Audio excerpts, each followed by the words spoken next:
Forget everything you know about the Nissan Juke. This $25,000 electric crossover just became Tesla's worst nightmare, and I'm about to show you exactly why traditional car buyers are about to flip the script on EVs. In the next 11 minutes, you'll discover why this completely redesigned Juke could destroy the Ford Puma and Kia EV3, how Nissan secretly borrowed technology from their Formula E program, and the one feature that makes every other small EV look outdated. But first, let me show you what shocked me most. Look at this thing. If you told me this was a concept car from 2030, I'd believe you. Nissan's designers have indeed cribbed a few visual lessons from the Ariya and Rogue, creating a Juke that appears brawnier and more planted, but here's what they're not telling you in the press releases. The new Juke's styling is inspired by the hyperpunk concept, so we expect a triangular theme in places. But this isn't just about looks. Every single one of these angular cuts serves an aerodynamic purpose. And when I show you the drag coefficient numbers, you'll understand why this matters more than any pretty face. See, while everyone was obsessing over Tesla's minimalist approach, Nissan was playing a different game.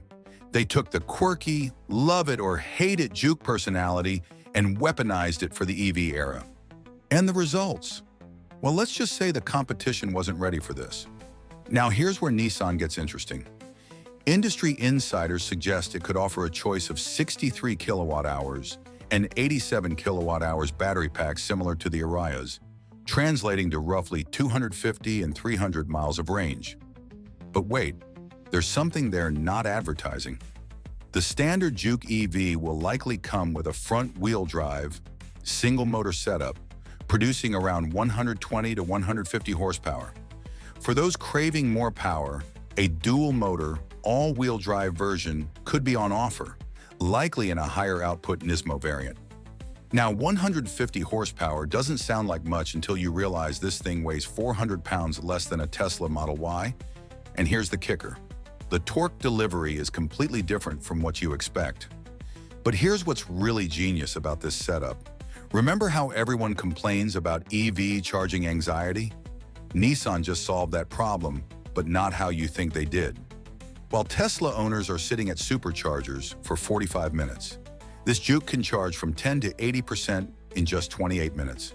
That's faster than a Ford Puma Gen E, faster than the Kia EV3. And here's the crazy part. It works with more charging networks than almost any other EV. Let's talk money, because this is where it gets really interesting. The 2026 Juke is expected to start at a price just under $25,000, positioning it competitively within its class. But that base price is just the beginning of this story. When you factor in the federal tax credit, most people will drive this home for under $18,000. That's Nissan's Sentra money for a vehicle that out-technologies cars costing twice as much. Step inside, and this is where Nissan completely flipped the script. The cabin will astonish you with its upmarket feel.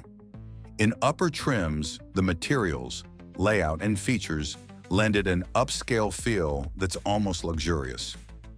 But here's what shocked me most.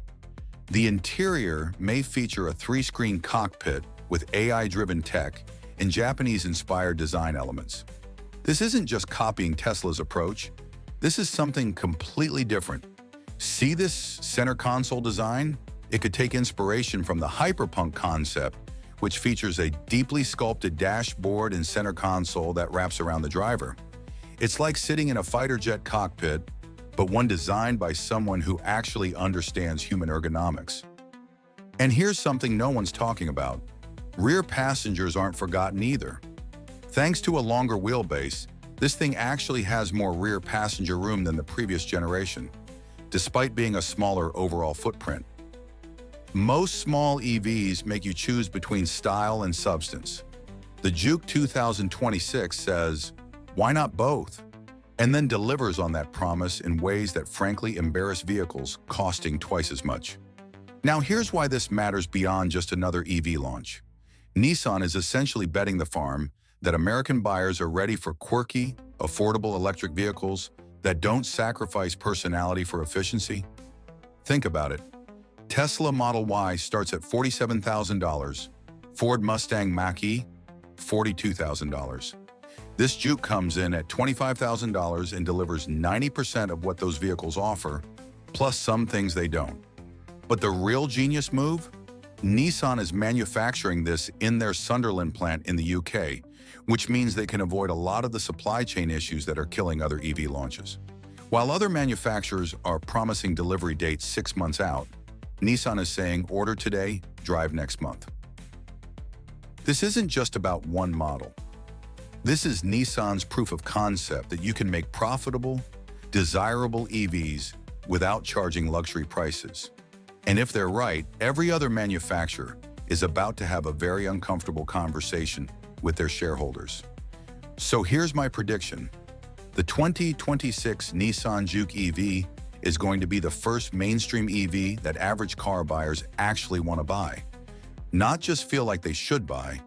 It's got the personality that Tesla abandoned, the practicality that luxury EVs ignore, and a price point that makes sense for real people. What do you think? Is Nissan about to steal Tesla's thunder? Or is this too little, too late? Let me know in the comments. And if you want to see how this compares to the new Ford Puma Gen E that just dropped, smash that subscribe button because that video drops this Friday. Speaking of Friday, wait until you see what Hyundai just announced for their 2026 Kona Electric. The specs I got my hands on are absolutely wild, and I guarantee it's going to change how you think about Korean EVs forever.